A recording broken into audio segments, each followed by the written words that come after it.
Okay, good afternoon, everyone. Welcome to our church. And we have a new theme for this month. This is June now.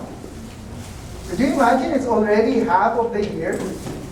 Parang, just like, parang kailan lang, parang it was just like yesterday, it was Christmas, but now it's June. Right? So, it's already middle of the year. Sabi nga nila. Today we'll be looking into a familiar story that took place in the life of our Lord Jesus Christ during His physical ministry on earth. Okay, this event took place when the Lord Jesus Christ was here, ministering to our brothers and sisters, the Israelites. Let me see. Let me turn this thing on first. Okay. Good. So the story which we will actually be studying for today, is it working? Is it on? Yeah. There you go. The story which actually can be found in the book of John, on the Gospel of John. This is the only place where you could find this story. So you cannot find this in the other Gospel. You cannot find it in Matthew, Mark, and Luke. It can only be found in John, this story that we're going to study. And this story is about the Lord Jesus and the Samaritan woman at the well. Right? And according to studies, this is the longest recorded conversation of the Lord Jesus Christ on the New Testament. It is a conversation to a woman who is considered to be the first person, at the same time, first ethnic religious outsider to whom Jesus revealed His identity in the Gospel of John. So this is the first time that the Lord Jesus Christ talked about His being God, or His attributes to a non-Jewish person. Okay? And this happens to be to a Samaritan woman. And another important thing that I would like us to know is that this woman, actually she was not named, this woman is considered to be the first believer recorded in the gospel writing to become the first straightway evangelist who brings her entire city to the saving knowledge of Christ. So, kung tatanungin natin, if we're going to ask who is the first evangelist outside the Jewish people, it's this woman. It happens to be a woman, not a man. Okay? And we will find out later her story on John chapter 4. And that is something to be admired and to draw inspiration to. So the first evangelist was actually a woman. And the first person that the Lord Jesus Christ talked to, longest recorded in the New Testament, was with this Samaritan woman. Okay? So, sounds interesting, right? The goal. Okay? The goal or the objective for our study for tonight is first to understand her story. I want us to, we have heard this story so many times already, but today I'd like us to see more in detail what took place in her life and what sort of inspiration we could get from this story. What lesson? Ano ba yung mapupulna? What lesson can we pick up from the story of this Samaritan woman encounter with the Lord Jesus Christ? But before I do, let me ask each one of you, have you personally encountered the Lord Jesus Christ in your life?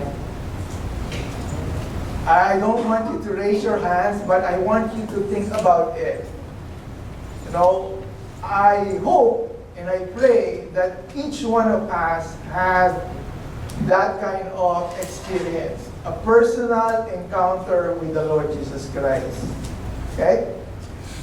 So, again, we will try to pick up some interesting things that we could learn from this story, and lastly, to know more about the character of the Lord Jesus Christ, especially when dealing with this interesting character in the Bible, which is the Samaritan woman from the well. So if you have your Bible ready with you, I'd like to invite you all to stand up just to give reverence to the reading of God's Word. And let's open it in John chapter 4. And we'll just simply read the initial verse or the initial portion, and then later on we will continue. Okay? So I have it on the board, so if you want, you could just simply follow along with me. So this is John chapter 4, verse 1 to 7. It says here, "Now Jesus learned that the Pharisees had heard that he was gaining and baptizing more disciples than John. Although in fact, it was not Jesus who baptized, but his disciples. So he left Judea and went back once more to Galilee. Now he had to go through Samaria, so he came to a town in Samaria called Sychar, near the plot of ground Jacob had given to his son Joseph. Jacob's well was there, and Jesus, tired as he was from the journey, sat down by the well, and it was about noon." Verse 7, "When a Samaritan woman came to draw water, Jesus said to her, 'Will you give me a drink?'" Amen. So may the Lord add blessing to the reading of His Word. Let's continue, or let's remain standing. And let's offer this time first in a word of prayer. Let's come to the Lord. Our Heavenly Father God, Lord, once again, we would like to thank you for this opportunity, Lord, that you gathered us all together here. First and foremost, Lord God, to sing praises to you, to worship you, and to adore you, Lord God, in our midst. And secondly, Lord, to listen to your word. Lord, I pray personally that you will be the one to deliver your word, Lord God. Be the preacher of your word. And use me, Lord God, only as your footstool, as your mouthpiece. Be glorified in our midst, Lord God, and prepare each and every one of us, Lord God. Prepare our hearts and our minds to receive your lesson for today. We entrust everything to you, Lord, in Jesus' name. Amen. By the way, the title of our message for today is The Life-Changing Encounter with Jesus. Okay? This is a life lesson from the Samaritan woman. Who among you have heard the story about the Samaritan woman from the well?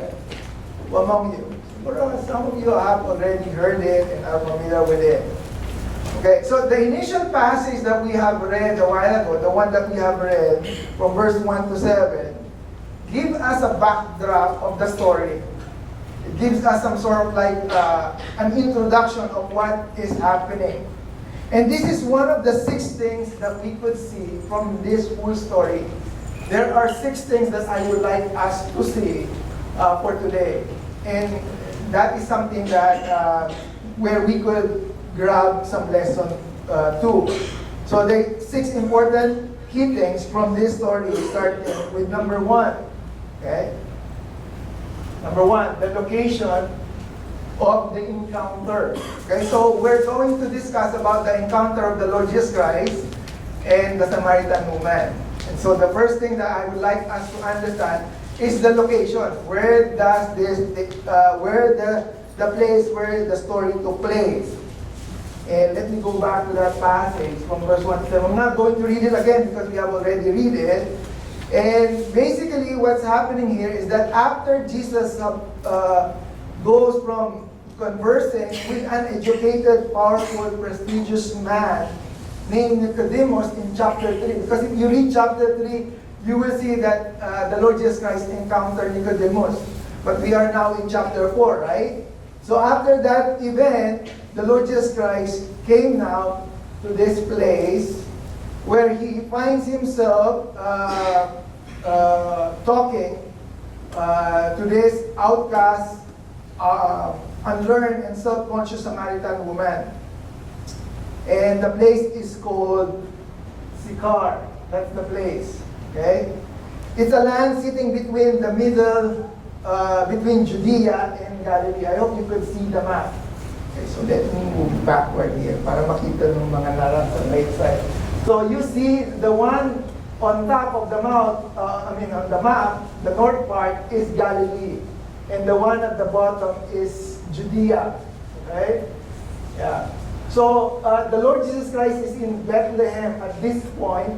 And because he was gaining popularity after baptizing, in John chapter 3, the Lord Jesus Christ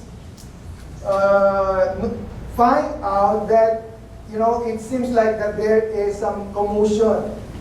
Here we find Jesus during his journey going back to Galilee, talking in contrast to this time to an outcast, unlearned, and self-conscious Samaritan woman on a place called Sychar.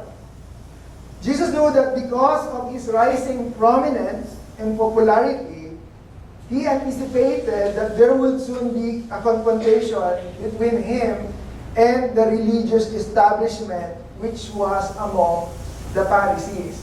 So before the confrontation happened, the Lord decided, okay, let me go back to Galilee, because they were in Judea along with the disciples. The Lord knew that it was not the right time yet for confrontation in Jerusalem. Hence, he decided to return to Galilee. And as he travels back with his disciples to Galilee, they have to pass through Samaria. So let me show you here on the map. So the Lord Jesus Christ is here in Judea, but they are planning to go back to Galilee. But in order to go to Galilee, they have to pass Samaria, because Samaria is in between Judea and Galilee. But one interesting thing about Samaria is that during those times, devoted Jews often avoided it. The reason being is because there was a deep distrust and dislike between many of the Jewish people and the Samaritans who live there. Meaning, they are not in good terms. Yung mga Samaritan and the Jewish people, they are not like, they are not in good terms, or they hate each other. They dislike each other. They don't blend well. Right? So normally eventually what happened is pious Jews, or those devoted Jews, what normally happened is they would cross. You see that yellow line? That is the Jordan River. The devoted Jews would go east. They would cross the Jordan River, enter the region of Perea, then go to the north, and then recross the Jordan River, and in order for them to go to Galilee. So what I'm trying to say is that the Jewish people, those devoted Jewish people, because they hate the Samaritan or the Samaritan, in order for them to go to Galilee, what they do is they would cross this river, go up north, and then cross the river again, just to avoid the people of Samaria. That's the kind of relationship they have during those times. But at this point, the Lord Jesus Christ is in Bethlehem, in Judea, and he decided to go to Galilee. But the Lord Jesus Christ did not do the same route as the devoted Jews. Instead, he goes straight up north. In our native tongue, hindi niya iniwasan yung mga Samaritan. He just go right across. That's the route that he took. But the question is, first and foremost, who are the Samaritans? Why were they hated people? Why were they hated people?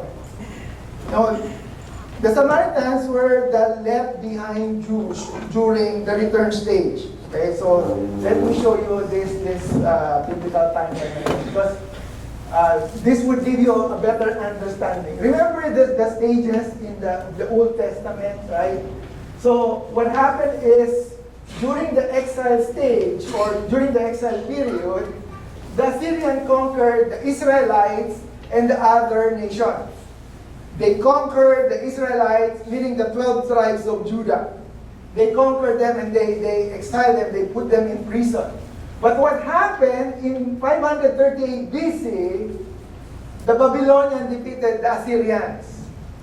And during that time, what happened is the Babylonian free up the Israelites so that they could return to Judah. That's the reason why it was called the return stage. That is one of the periods in the Old Testament. The Israelites were captured, they were exiled, meaning they were put in prison, and then some after time, what happened is they were freed because the Babylonian defeated the Assyrian conquerors. And what happened when the Jews returned to Judah or to Jerusalem, some of the Jews decided to stay in Babylon. And what happened is some Gentiles or non-Jews intermarried with the Jewish people. Nagkaroon ng intermarry between Jewish and non-Jewish people. And eventually, they became the Samaritans. So, in short, they are some sort of like a hybrid race. It's a combination of Jewish and non-Jewish intermarried together. Eventually, those Gentiles with their pagan ways intermarried with the Jews who had been left behind. And over generation, those people emerged as an ethnic and religious group, and they were called the Samaritans. You know, their faith was a combination of commands and rituals from the law of Moses put together with various superstitions. So, yung kanilang belief, their belief is a combination of the law of Moses combined with superstition. So, what I'm trying to say is that it's a mix of many beliefs, which I think some of the religious group nowadays has the same, right? Most of the Jews in Jesus' time despised the Samaritans. They disliked them. They disliking them even more than the Gentiles. Why? Because they were religiously speaking half-breed who had a diverse hybrid faith. So, meaning the Jewish people, the 12 tribes of Judah, the representative of 12 tribes of Judah, they hate the Samaritans more than the Gentiles. Why? Because the Samaritans, they are more like para silang mga righteous religious leader. Because basically they have some idea about the laws of Moses, and at the same time they have some mixed ideas of some tradition. So parang nagkaroon ng pride yung mga Samaritan about that, and that's the reason why the Jews did not like them. In fact, according to history, the Samaritans built their own temple to Yahweh on Mount Gezerim. Gezerim, or how do you pronounce it? Gezerim, okay. Gezerim. Yeah, Mount Gezerim. According to history, they built a temple on that mountain. But the problem is, the Jews burned it around 128 BC. So imagine, it flare up yung kanilang, what do you call that, away sa isa't isa. Or, ano pa sa English no away? Yung kanilang conflict. It basically, it clear up the conflict between the Jews and the Gentiles. So basically, they don't like each other, right? So those are the Samaritans, those people who live in the town of Sychar. And that is the location of our story. Okay? So, Pastor Adel, why do you have to brought up this information about Sychar? Well, first and foremost, because Sychar is a place outside the Jewish neighborhood or Jewish community. So we have to understand that the Lord is not inside a Jewish community, but He is in a non-Jewish place. Secondly, this just simply tells us that this story is true, because there is like a place mentioned in the Bible. Because some people who are agnostic, they always refute, oh, that's not true. But because of all this information, and even up to now, there are still Samaritans living on that place of the globe, right? And actually, I grabbed this from worldhistory.org on the internet, and this was posted year 2022. And this was the description of the Samaritans. They are a religious sect of ethnic Jews living near Mount Gerizim, Nablus, Hebron, and West Bank in Israel. So they are still existing as of this time. But look at this. This community differs from the mainstream Judaism by claiming that followers only accept the 5 books of Moses, the Torah, right? Genesis, Exodus, Leviticus, Numbers, Deuteronomy, right? And not the books of the prophets or later texts. So, to me, as I understand it, para silang masyadong righteous up to this point. Okay, so those are the Samaritans, and this is the same people where this woman belongs to. Okay, and let's see what happens next. So we understand the location, and now let's move on. Let's listen to the conversation from the encounter. What did the Lord Jesus Christ and this woman, the Samaritan woman, talks about? Let me read verse 7 to 15. Again, we're just going to go through this story, okay? It's just a narrative story, and then we'll pick up some of the lessons. So John chapter 4, verse 7 to 15. Let me read. When the Samaritan woman came to draw water, Jesus said to her, "Will you give me a drink?" Because his disciples had gone into the town to buy food. The Samaritan woman said to him, "You are a Jew and I am a Samaritan woman. How can you ask me for a drink?" For Jews do not associate with Samaritans. See? They dislike each other. Jesus answered her, "If you knew the gift of God and who it is that asks you for a drink, you would have asked him and he would have given you living water." Okay? Let's continue. And then this is the woman replied, "Sir, you have nothing to draw with the well. You have nothing to draw with, and the well is deep. Where can you get this living water? Are you greater than our father Jacob, who gave us the well and drank from it himself, as did also his son and his livestock?" Jesus answered, "Everyone who drinks this water will be thirsty again, but whoever drinks the water I give them will never thirst. Indeed, the water I give them will become in them a spring of water, welling up to eternal life." The woman said to him, "Sir, give me this water so that I won't get thirsty and have to keep coming here to draw water." Okay? So what can we observe here? Okay? Okay, here. Right off the bat, we notice that the woman came by herself. Okay? Did you notice that? She's alone, right? And she came by noontime. And this is something unusual. I mean, this is not common during that time.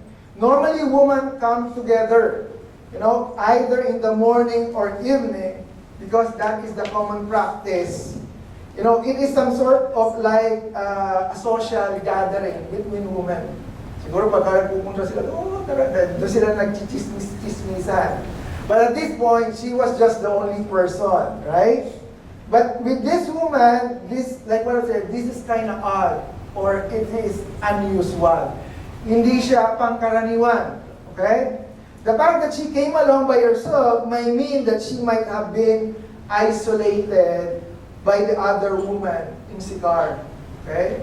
Probably, some people think that the reason why she's alone is because some other woman is trying to avoid her, right? Plus, the sighting that she is conversing with a Jew does not even make look right for her. Diba? She comes by herself, it's not good, and then adding to that, she's now talking to a man and a Jew. So it doesn't give her much good points. As a Samaritan, they do not associate with the Jews, and at the same time, vice versa, with the Jews, they don't associate with the Samaritan.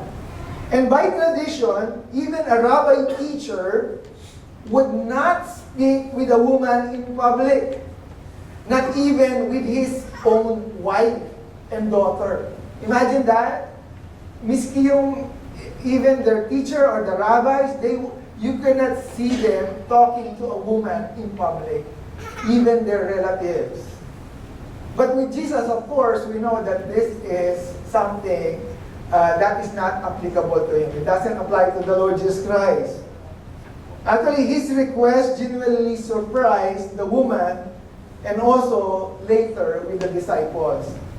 Nung nag-ask ang Panginoon, when the Lord Jesus Christ asked for some water, I would assume the woman got surprised. The conversation begins with a simple request from the Lord Jesus. What is the request here? Will you give me a drink? Right?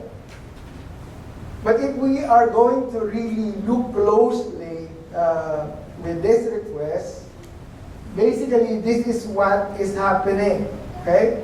Let me explain. Ano ba nangyayari dito? What is happening here? The Lord Jesus Christ can basically produce his own water, right? But what's the point? Jesus in his bodily form is tired and thirsty, and the woman has the water he needs, right? On the other hand, Jesus also has the water that the woman needs. Jesus was physically thirsty and he knew it. The woman is also thirsty spiritually, but she never knew it. Right? The woman did not come to the well seeking Christ, but Jesus came to the well seeking for her. Did you see the contrast? The woman is not looking for the Lord Jesus Christ, but the Lord Jesus Christ is looking for the woman. The Lord Jesus Christ wanting to have that water that the woman has, and at the same time, the woman doesn't know that she needs the water that the Lord Jesus Christ can provide. So there is a contrast between the two. But if you look at it, this is all about the sovereign grace of God.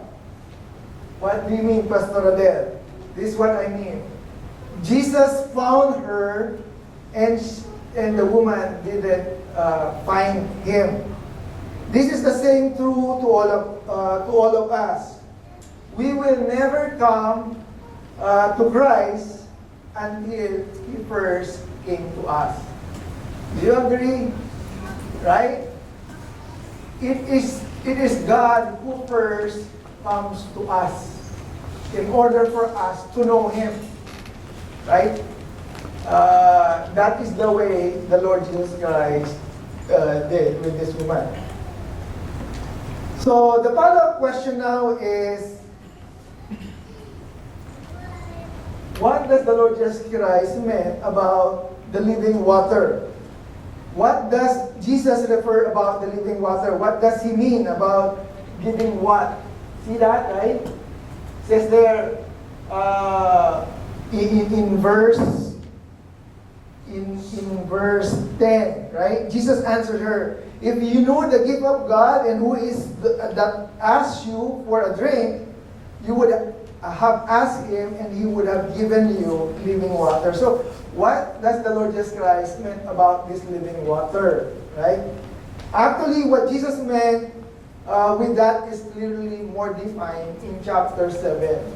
Yung description ng living water. Because some people doesn't understand. What does the Lord Jesus Christ meant about this living water? So let's look at chapter 7. Actually, it can be found on verse 37 and 39 here.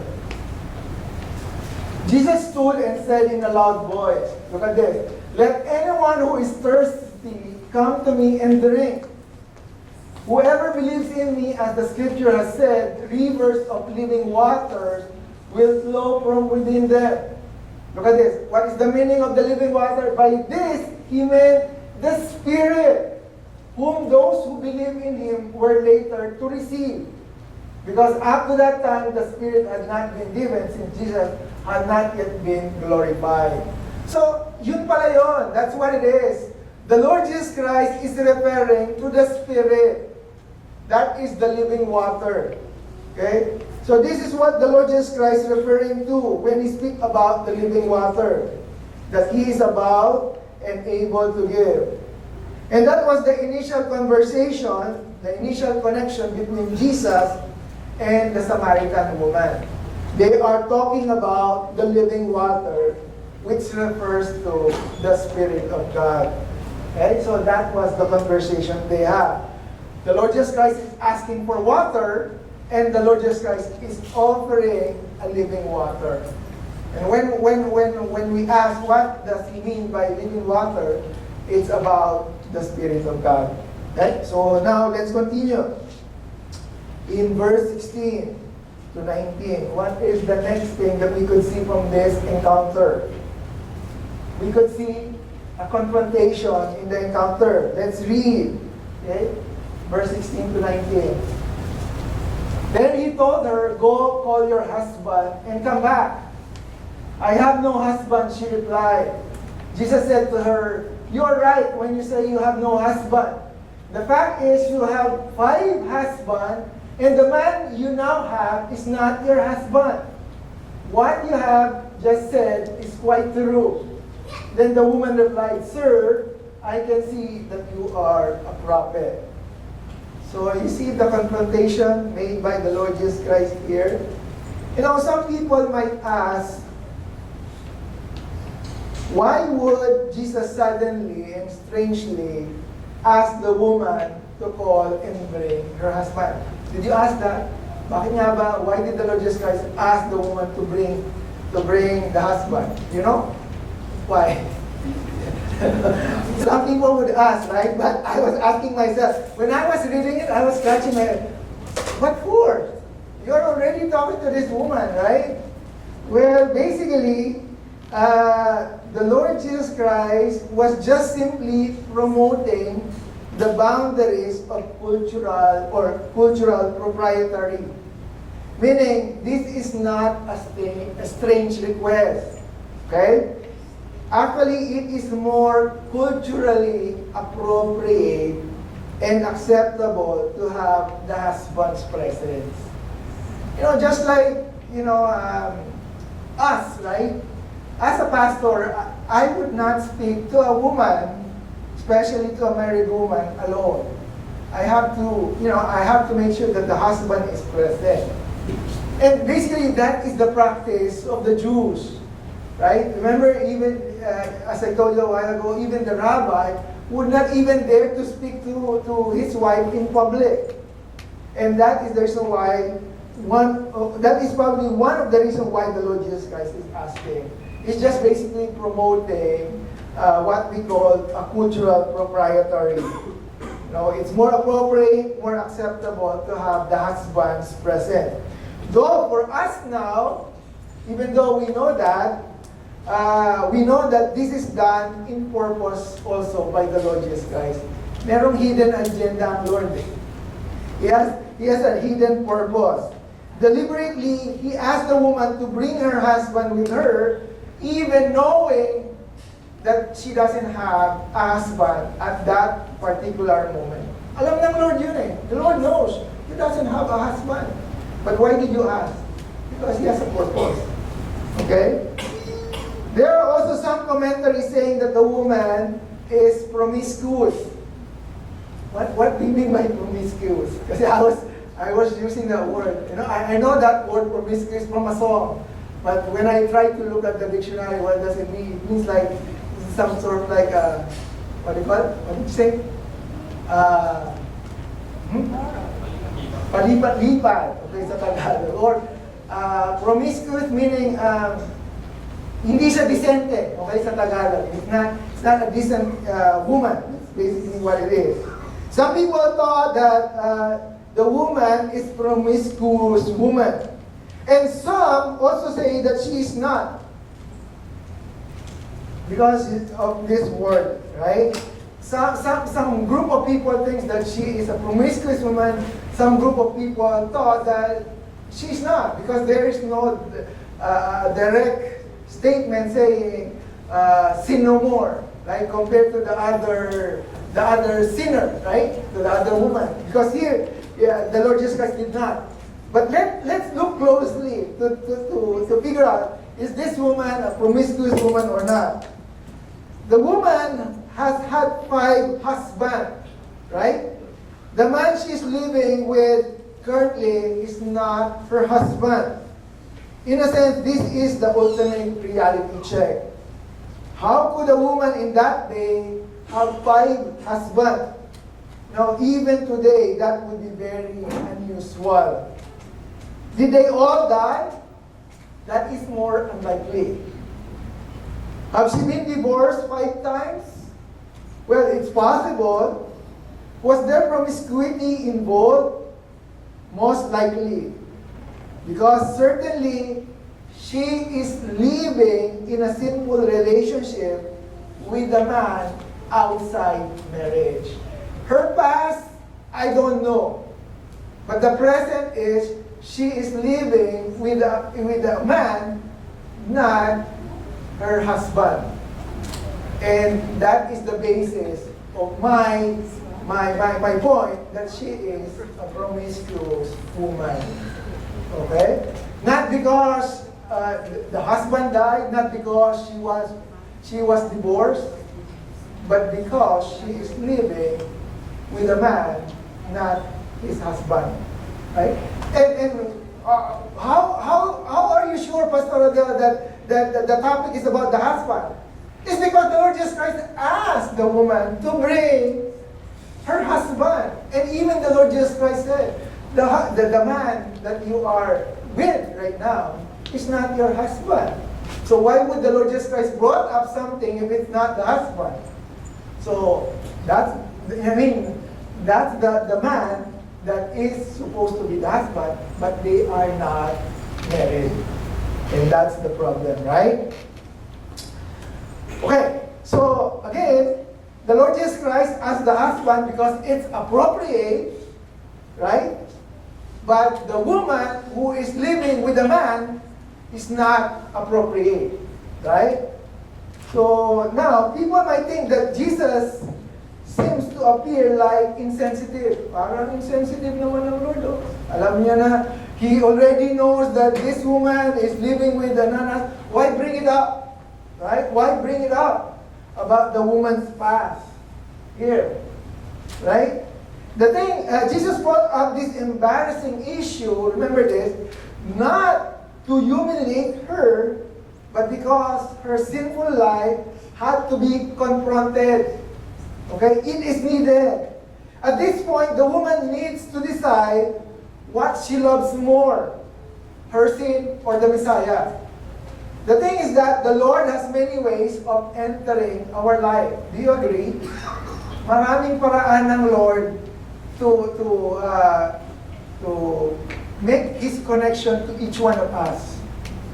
Right? To some, it might be by understanding. To many, by affection. To others, He may come by the way of fear. To another, by hope. But to this woman, Jesus came to her by the way of her conscience. What are you trying to say, Pastor Adele? What I'm trying to say is maraming paraan ng Lord para kausapin ka. The Lord has so many ways to talk to you. Right? Each one of us, God has different and unique dealing. Right?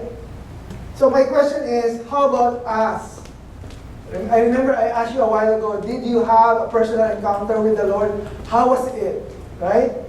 How do the Lord approach you or each one of us? Or are we numb? Or just simply ignoring it? Hindi ko matandaan eh. Well, why? Because probably you're ignoring, the confrontation of the Lord Jesus Christ. In verse 19, you look at this. In verse 19, the woman perceived and was surprised that Jesus had a supernatural knowledge about her life. But it would have been better if she could have perceived that she was a sinner in the first place. Now, let's move on to the succeeding part, right? We have seen the location, we have seen the conversation, we have seen the confrontation. Now, let's look at the instruction. And this is found in verse 20 to 24. What is the instruction from this encounter? Anong inuutos? Okay, let's read. Let me read. Our ancestor worshipped in this mountain, but you Jews claim that the place where we must worship is in Jerusalem. The woman, Jesus replied, believe me, a time is coming when you will worship the Father neither on this mountain nor in Jerusalem. You Samaritan worship what you do not know. We worship what we do know, for salvation is from the Jews. Yet a time is coming and has now come when true worshipers will worship the Father in the Spirit and in truth. For they are the kind of worshipers the Father seeks. God is Spirit, and His worshiper must worship in the Spirit and in truth. Okay? So what can we observe here? The woman was surprised. The woman was surprised because the Lord Jesus Christ knew about, her past life. Nagulat siya. How did this guy know my previous life, right? So it is possible that the idea of Jesus knowing her side of the story causes her a genuine source of confusion and amazement, and she was stunned. Which also is likely possible the reason as to why she was trying to avoid the evasion of her of her many prior husband in her current life. What I'm trying to say is, because the Lord knew what happened, siguro, let me say this in my native tongue. Nung nalaman ng babae na alam ng Panginoon yung kanyang past history or past life, she got parang, ang tawag doon, na, how can you say that in English? Parang na ano siya, na bothered. She was shaken, right? And that's the reason why she immediately changed the topic. Right? And the topic that she chooses is about worship. Right? Remember, they were discussing about what? About the husband, right? And then all of a sudden, it was changed to the way of worship. Kasi siguro, probably the woman said, oh, this guy knows about my history. Let me change the topic. You know that your ancestor told us that you should worship in Jerusalem. So she changed the topic. Alam niyo, marami sa atin ganyan. Magaling mag-change ng topic pag nahuhuli na tayo. O, mo si Father Darwin tumatawa because he knows. Sometimes when you get caught up with the situation, the tendency, oh, these guys already know, let me change the topic. Same thing with the woman.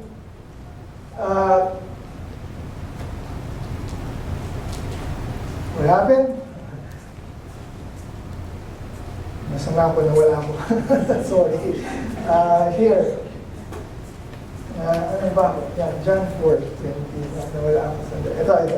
Here, yan. She diverted the topic by bringing an argument about the place of worship. Binago niya yung discussion. In verse 20, she asked the Lord, or she mentioned, our ancestor worship on this mountain, but you Jews claim that the place where you must worship is in Jerusalem. What's the connection between your husband? Nothing. Right? So she just changed it, right? But the thing is, Jesus did not take that bait. Ibig sabihin, hindi binili ng Panginoon yung kanyang alibi, right? The Lord Jesus Christ did not take that alibi. Jesus was more interested in winning a soul than winning an argument. The Lord Jesus Christ avoided that argument. Jesus pointed out to her to a time where and when worship would no longer be focused on place. Yun ang sabi ng Lord, right? Hindi na siya nakipag-argue. The Lord Jesus Christ did not argue about, oh, why did you change the topic? No. But rather, He explained to the woman, believe me, a time is coming when you will worship the Father, neither on this mountain nor in Jerusalem. You know, it is interesting to note the emphasis of true worshiper. You can see that, true worshiper. Okay? Because it also implies that there would also be false worshiper.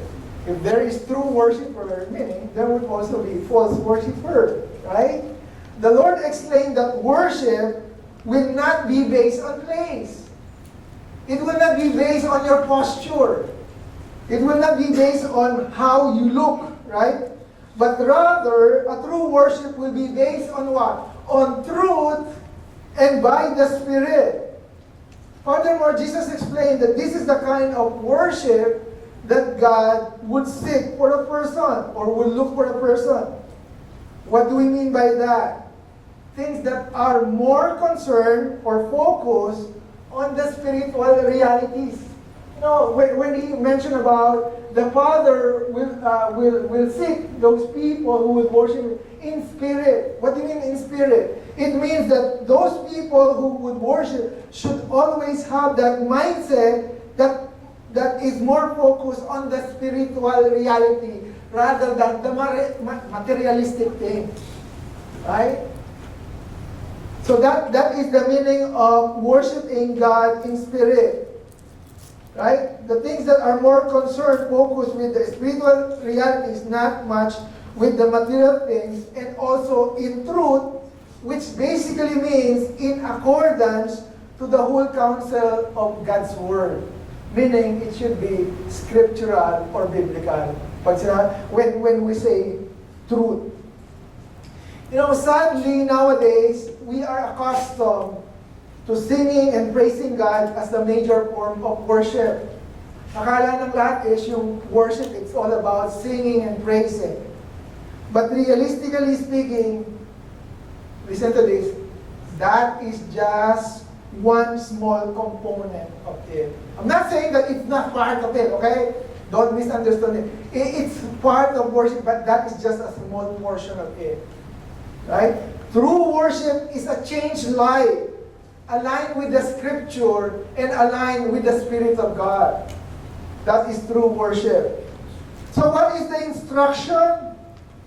Here, worshipers must worship in spirit and in truth. That is the instruction in this encounter of the Lord Jesus Christ and the Samaritan woman. We must all worship in spirit and in truth, including us. Oh, Pastor Odell, the Lord Jesus Christ was only talking to the Samaritan. No, it says there, time will come. So meaning, it will include future events, meaning it would include us, right? All of us should worship in spirit and in truth. That was the instruction from this encounter. So let's move on. Okay, let's move on. What is the next thing? Besides the instruction, let's move on to verse 25 and 38. The revelation from the encounter. Let us look at the revelation that we could find from this verse. Let me read it again. The woman said, I know that Messiah called Christ is coming. When He comes, He will explain everything to us. Then Jesus declared, I, the one speaking to you, I am He.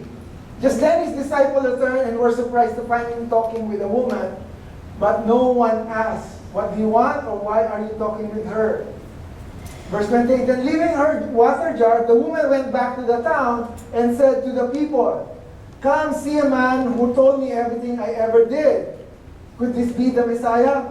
They came out of the town and made their way toward Him.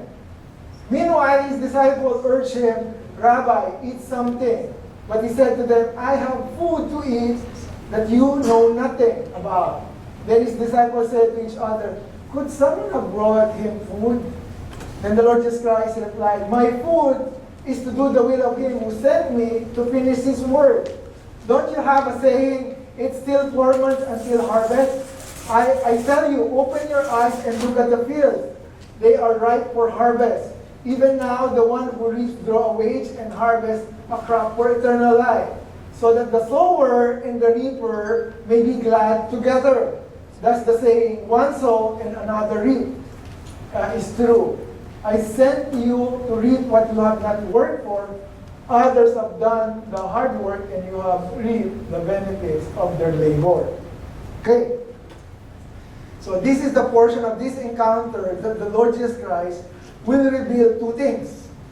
Okay, two things that the Lord will reveal here. Number one, Jesus would reveal himself to the woman as the Messiah.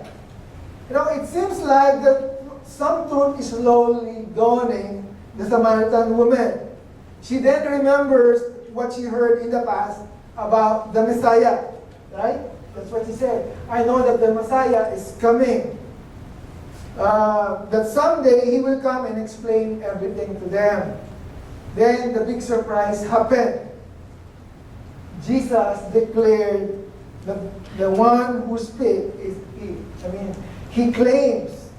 Jesus is plainly claiming who he really is. He is the Messiah. So for those people who is questioning the attributes of God, here, Jesus said, I am the Messiah. Right? Jesus is plainly claiming who he really is. Actually, in the Greek translation, it says there, the one who speaks to you, I am.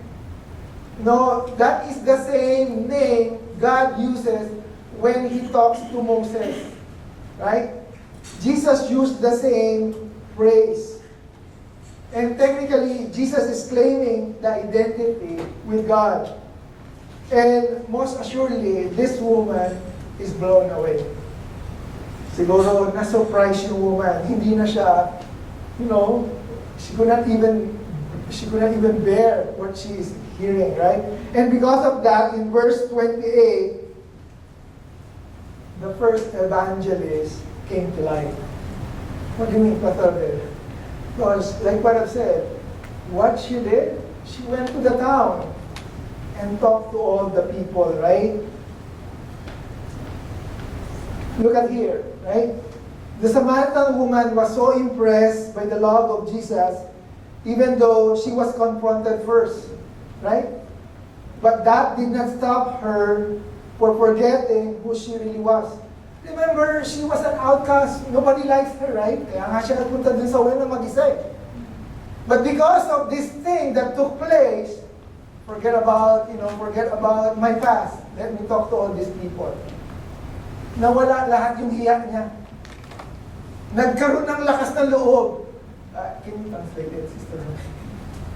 Nagkaroon siya she got and encouraged, encouragement and strength to talk to all the people in the town, right? Before she was hiding, but this time no, because she encountered the Lord Jesus Christ, right? And she felt the love. I would like to think even the Bible did not fully describe it. That Jesus displayed so much love and such a sense of security that the woman felt safe with him despite all her sins was exposed. Miskin nasambulat na lahat ng kanyang kasalanan, she just felt it, she just felt the love, despite of all, the bad things that came out regarding her life. I believe that the whole interaction did leave the impression to the woman who Jesus claimed who he is, the Messiah. And the effort of the woman was successful, right? Her invitation to the people makes them comply to went out the city and came to him. And on the other side, that is the first revelation. The first revelation was for the woman, and that is the Lord Jesus Christ revealed himself as the Messiah. Now let's look at the second revelation to the disciples. Remember, the disciples returned and they were surprised, but they dare not asked the Lord Jesus Christ, right? Why are you talking to the woman? Because probably they already know. You know, the disciples were surprised that Jesus was conversing with the Samaritan woman. Yet somehow, they do sense that it was just right and appropriate. They did not ask a question to the Lord Jesus Christ. Possible that with the amount of time they spent already with Jesus, it made them understand the convention of how Jesus deals with things. The disciples went out to village to buy food, right? Here. The disciples went out to buy food and they just simply wanted Jesus to eat some of the food that they buy. But Jesus was not, but at this point, Jesus took the opportunity to teach them and show the disciple what is more important. Because he wants to reveal another thing to the disciples. Jesus was not saying that the food and drink is not important. Instead, he just wanted the disciples to know that life is more than those things. To some extent, it's more than food. Right? Yeah, that's the one. Yes. And this is what the Lord Jesus Christ reveals to them. Jesus had revealed to them that His greater strength and satisfaction does not come from food, but rather it comes from obeying the will of the Father who sent Him. Right?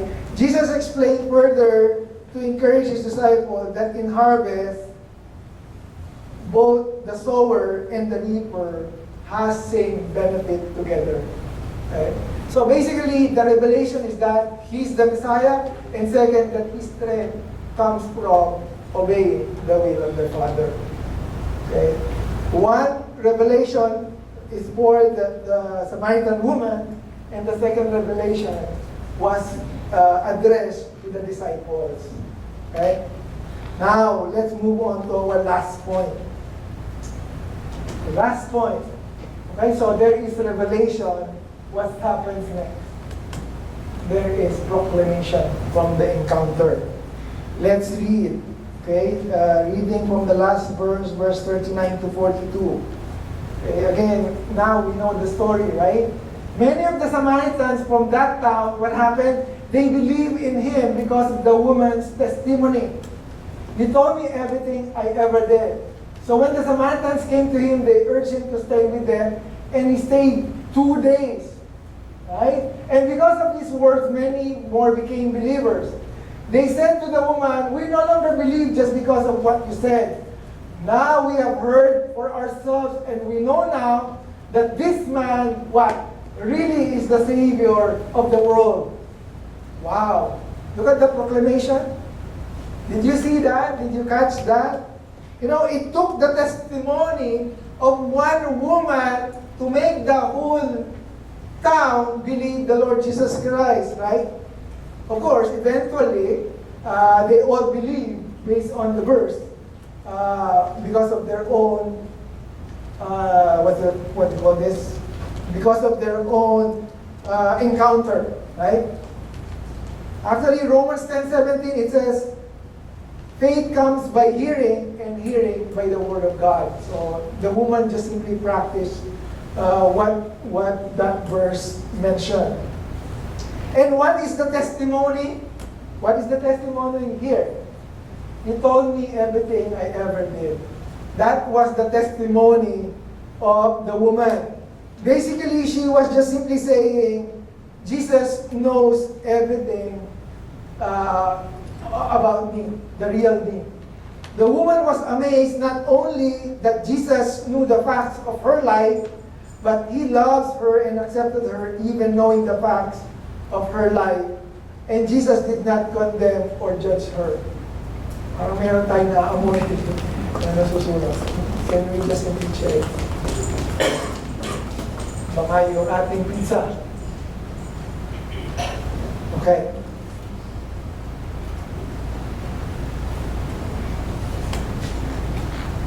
Okay. So let's continue. Okay, so again, what I'm trying to say here is that because of that testimony of the woman, many believe the Lord Jesus Christ. Actually, there is one thing that I would like us to see here. This word. I don't know if I highlighted that word. The remarkable 2 days. Here. Look at that. What happened? He stayed for 2 days. Did you see that? Did you catch that? Remember, the Jews and the Samaritans, they dislike each other. Right? But the Lord Jesus Christ stayed there for 2 days. Did you catch that? Yeah, parang, it's so, wow, right? The Lord Jesus Christ decided to stay there for 2 days despite the fact that, initially, they were not friends. Right? The important thing is that the Lord Jesus Christ breaks the barrier of those separatist opinion between the Jews and the Samaritans. Despite the notion of boundary between the two, still, Jesus decided to stay there for 2 more days. And because of that, he got more chance to fulfill what he initially purposely planned to do. Okay? 2 days. And because of his words, many more became believers. No longer one, but many. And the Lord spent the more time with them, the more people started to believe. And what is the proclamation? Here. This is the proclamation. The Samaritan said, we no longer believe just because of what you said, referring to the woman. Now we have heard ourselves, meaning we also encounter Jesus ourselves. And we know now that this man is really the Savior of the world. No longer they believe based on hearsay, but rather they do experience Him personally. It ends up now with no longer one testimony of the woman, but a proclamation of the whole town or city. Right? And that is the story. And that's why I was asking a while ago, how about us? Did we ever have our own personal encounter with Jesus? How did it affect us? And that is the story of the Samaritan woman encounter with Jesus. First, the location of the encounter, where is it? It's in Sychar, right? Jesus breaks the boundaries. Number 2, we see the conversation, right? And the conversation, they talk about living water, right? The Lord Jesus Christ introduced Himself by asking the physical water, but at the end, He was offering Himself as the source of living water. Number 3, we see the confrontation. Sin was revealed and it was dealt, right? The sin of the woman was revealed and it was dealt by the Lord Jesus Christ. We also see the instruction, and that is to be a true worshiper. We also see the revelation that Jesus is the Messiah and His strength is by doing the will of God. And lastly, we see the proclamation that Jesus was mentioned to be the Savior of the world by the Samaritans. And to close this, let me give you a quick one, some fact summary based on, or facts conclusion based on this story that you could carry home. Actually, if we all understand the story, kung naiintindihan natin yung story, we're just basically, eventually we'll agree with all this fact summary. Basically, we'll just say, yes, that is true. And here it is. Lima lang to. Number 1 is that no one is too sinful to be saved. Do you agree? Right? Walang, how can I say this? There is no major sinner or minor sinner. All of us can be saved based from the example from the story. Number 2, no one is so lost that the Lord cannot find him or her. Right? Remember, it is the Lord Jesus Christ who finds the woman, not the woman finding the Lord Jesus Christ. The Lord can find you, miski saan kayo magtago. What else? No one can be saved without facing his or her sinful past. No. We need to face our sin in order to face a holy God. Number 4, no one who faces his or her sinful path will be turned away by Jesus, just like the woman from the well. And lastly, and this is more important, forget everything, but this one. No one who meets Jesus will ever be the same again. Are you the same person before you know the Lord Jesus Christ, before you came to know Him? If your answer is yes, then probably you haven't met Him really. Once you meet the Lord Jesus Christ in your life, He will definitely change you. Let's come to the Lord in prayer. Our Heavenly Father God, Lord, once again, we are so thankful and grateful, Lord God, for the things that you are doing in our life. Lord, all of us have a sinful past. And probably some of us, Lord God, is continuously doing things that is not according to your will, Lord God. Lord, we just pray, just like this woman, Lord, that we will be able to see the love and the encouragement from you, Lord God. Help us, Lord God, to declare and proclaim your goodness in our life, Lord God, and acknowledge you, Lord God, as the Savior of our life. Lord, we pray that we will be able, Lord God, to proclaim you to this world, knowing, Lord God, that you are the Savior and the Lord of our lives.